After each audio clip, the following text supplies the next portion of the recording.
রাসূলুল্লাহ সাল্লাল্লাহু আলাইহি সাল্লাম বলেছেন, মানুষের মধ্যে দুইটি কাজ রয়েছে যা কুফরির কাজের অন্তর্ভুক্ত। এক নাম্বার কাজ হচ্ছে বংশ পরিচয় নিয়ে কটূক্তি করা, দুই নাম্বার মৃত্যু ব্যক্তির জন্য বিলাপ করা। আল্লাহ রাসূল বলেছেন, আত-তাআনু ফিন নাসাবি, বংশ পরিচয় নিয়ে কটূক্তি করা। আপনি কারো বংশ পরিচয় নিয়ে কটূক্তি করতে পারবেন না। আপনি বলতে পারবেন না আপনার জাত খারাপ, আপনি বলতে পারবেন না আপনার বংশ খারাপ।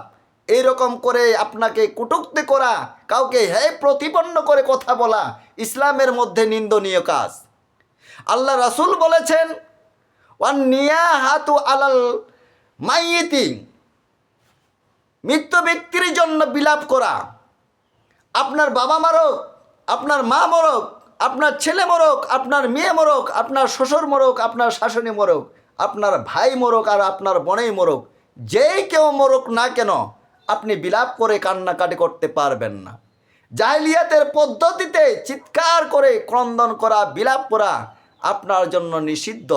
এরূপ ক্রন্দন করা হচ্ছে পাপের কাজ। এই পাপ কাজ থেকে আপনাকে বিরত থাকতে হবে। আপনি মুসলমান, আপনার চরিত্র হবে রাসূল সাল্লাল্লাহু আলাইহি সাল্লামের চরিত্র।